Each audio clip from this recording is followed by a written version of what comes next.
The rain pounded the windshield of my 18-wheeler like it was trying to break through, each drop a hammer against the glass. It was 2 a.m., somewhere on a lonely stretch of Highway 15 in rural Pennsylvania, and the world outside my rig was a grey blur of water and wind. My name's Finn Riley, a 38-year-old truck driver with 12 years on the road, a mortgage I could barely cover, and a boss who made it clear my job hung by a thread. That night, I was racing a deadline that felt like a noose tightening around my neck. My boss, Davis, had barked his orders over the phone before I left the depot. Chicago by 5 a.m., Finn. No excuses, no delays, or you're done. In trucking, those weren't empty threats. They were policy. I was good at my job, one of the best, but to Davis, I was just a number, a cog in his machine, replaceable as a worn-out tire.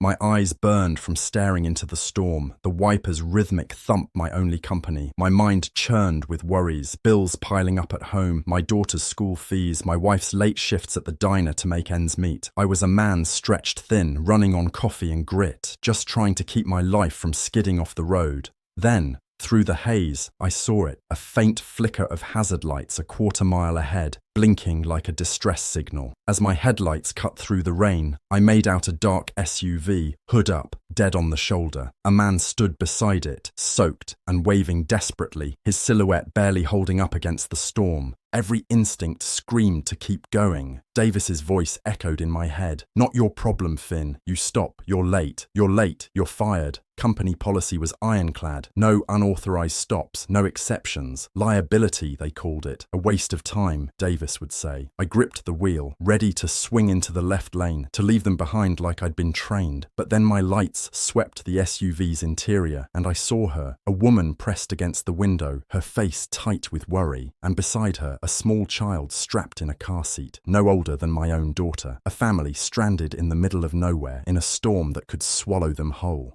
I cursed under my breath, my conscience wrestling with my paycheck.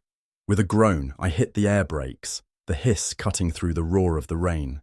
My rig slowed, pulling onto the shoulder 100 feet ahead. I grabbed my rain gear, stepped into the deluge, and felt the cold soak through me instantly. The man ran up, shouting over the wind. "Our engine's dead, no power, no cell signal out here." His voice was raw, his face etched with panic. "Get back in the car, stay warm," I told him. "I'll take a look." I knew it was hopeless. The SUV was a newer model, but it was completely lifeless, flooded, no doubt, and not going anywhere tonight. I walked back to him, rain dripping off my hood. "It's done for. You need a tow, but in this storm, it'll be hours if they come at all." His eyes widened, darting back to his family. I saw the fear, the kind that comes when you're responsible for people who depend on you. I knew that look. I saw it in the mirror every day, and I made a choice I knew would cost me everything. "I can't leave you here," I said. "I'll tow you to the next town, 20 miles up. There's a motel there." He shook his head, water streaming down his face. "You've got a delivery, don't you?" "I can't ask you to do that. Some deliveries matter more than others," I replied, already moving to grab the tow chains from my toolbox. The next 20 minutes were a blur of cold, wet work. With the man's help, I hooked his SUV to my rig, the heavy chains clanking as we secured them. My hands were numb, my boots soaked through, but we got it done. I climbed back into my cab, and we started moving, a slow, careful crawl through the storm, the SUV's dead weight dragging behind me. The man, who introduced himself over the CB radio as Warren, checked in occasionally, his voice steady but grateful. His wife and daughter were safe in the car, and that was enough to keep me going. We reached the motel just before 4 a.m., its neon sign a beacon in the dark. I unhitched the SUV in the parking lot, the rain still relentless. Warren approached my cab, pulling out a soggy wallet. "I don't have much cash," he said, trying to push a handful of bills through my window. "Please, let me cover your fuel, your time." I looked at his tired, grateful face and pushed the money back. "Get your family inside, Warren. Get them warm and safe. That's all that matters." He held my gaze for a long moment, his eyes sharp and steady despite the exhaustion. "Thank you, Finn," he said, his voice heavy with meaning. "I won't forget this." We shook hands, a firm grip between two men in the pouring rain. I watched them disappear into the motel lobby, a warmth in my chest that faded as I glanced at the clock. 4:15 a.m. Chicago was 200 miles away, and my delivery was due in 45 minutes. I wasn't just late, I was done. The drive to Chicago was a slow descent into dread. The storm broke as the sun rose, painting the sky in bruised pinks and purples, but it did nothing to lift the weight in my gut. I pulled into the depot at 9 a.m., 4 hours late. The other drivers shot me pitying looks. They knew Davis's temper, knew what was coming. Before I could even unhitch my trailer, my phone buzzed with a text from him. My office. Now. Davis's office was a cramped, miserable box that reeked of stale coffee and broken dreams. He sat behind his cluttered desk, a balding man with a face red from constant anger. He didn't offer me a seat. "You're 6 hours late, Finn," he growled, his voice low and dangerous. "That delivery had a $5,000 per hour penalty clause.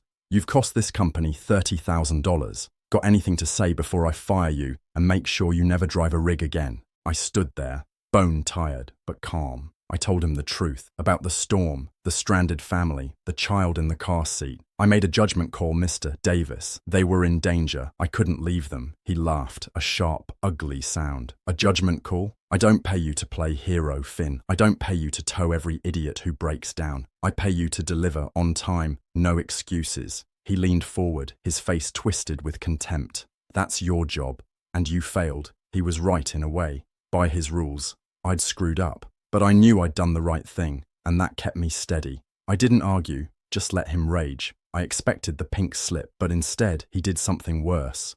"You're not worth the paperwork of firing," he spat. "But that $30,000 is coming out of this depot's budget, so it's coming out of you. 1 week suspension, no pay, and a final written warning. One more mistake, Finn, and you're gone." He shoved the disciplinary form at me. I took it and walked out, head high, but future crumbling. The week of suspension was a dark spiral. Job applications, rejections, the weight of that black mark on my record. I started to think Davis had won, that my one act of kindness had cost me everything. On Friday, an email arrived from the corporate head office, from the CEO's executive assistant. It was cold, formal, and terrifying. "You and Mr. Davis are summoned to the CEO's office in New York City Monday morning for a formal review of the incident." My heart sank. Davis wasn't satisfied with suspending me. He'd escalated it, pushing for a public execution to make an example of me. The 2-day bus ride to New York was a blur of regret and resignation. I stared out the window, thinking of the years of on-time deliveries, the sacrifices, all about to be erased because I'd stopped to help a stranger. At Freightline Logistics headquarters, a gleaming 50-story tower on Park Avenue, I felt like a trespasser. Davis was waiting in the lobby, his cheap suit straining at the seams, his face smug. "Well, Finn," he said, dripping with fake sympathy, "your little hero act caught up with you. Keep your mouth shut in there. Let me handle it. Maybe I can get you a severance package instead of a blacklist." I nodded, too tired to fight his petty power play. The executive assistant led us into the CEO's office, a cavern of wealth and power with a view of Central Park that screamed money. The CEO, a silver-haired man in his 60s, sat behind a desk the size of my truck's cab. Beside him, in a leather armchair, was a man I recognized instantly. My heart stopped.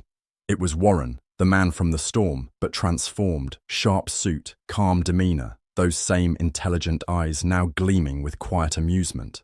Davis, oblivious, shot him an annoyed glance, clearly irritated by the stranger's presence. The CEO stood. "Gentlemen, thank you for coming.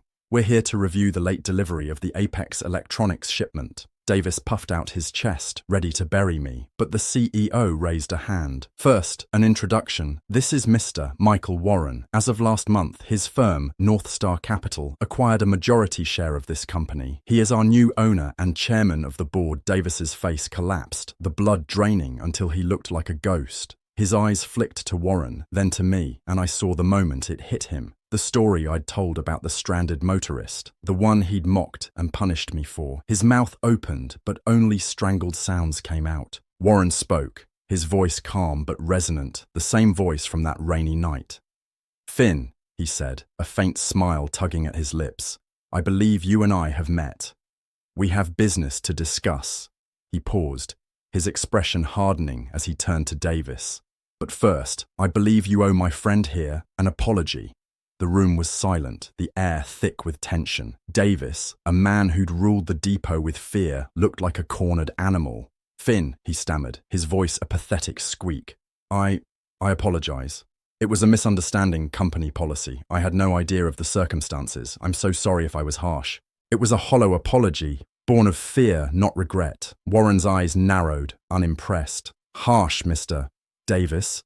Number.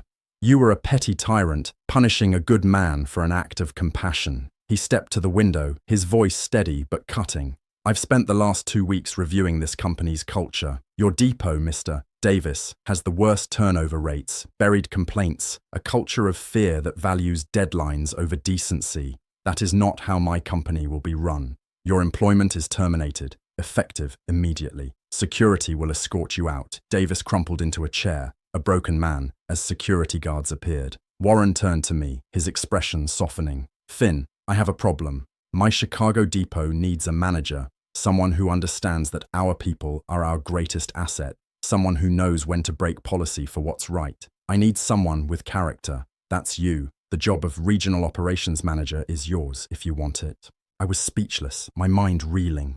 Sir, I'm just a driver, I managed. I don't have a degree, no management experience.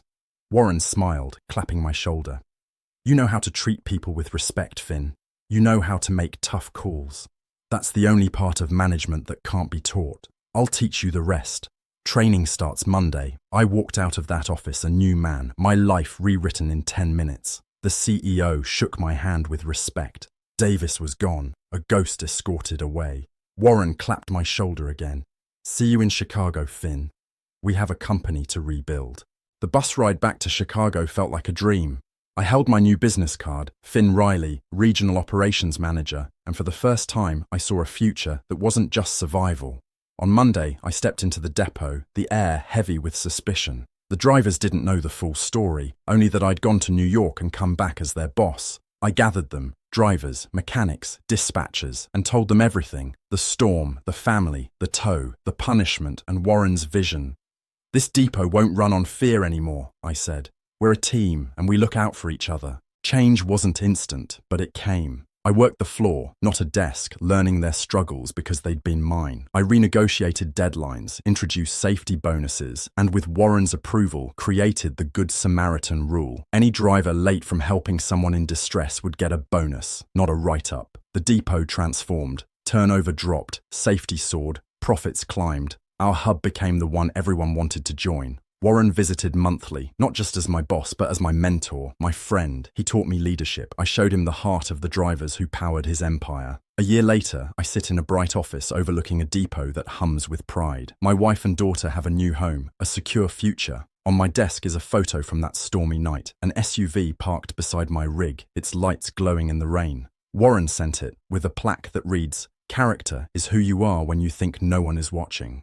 Thank you for being a man of character, Finn. I was a tired truck driver who made a choice to help a stranger, not knowing I was saving myself. That night, I delivered more than a family to safety. I delivered hope, respect, and a new way forward for everyone who drives these roads. Wow, what a journey Finn took us on. A single act of kindness in a storm changed his life and an entire company's culture. What do you think of the Good Samaritan rule? Could it work in other industries, or is it a one-of-a-kind idea? Drop your thoughts in the comments below. We love hearing from you on Revenge Emmy. If this story hit home, hit that like button, subscribe to Revenge Emmy, and ring the notification bell so you never miss a tale of justice and redemption. Got a question about Finn's story, or want to share your own moment of kindness that changed everything? Let us know. We're reading every comment.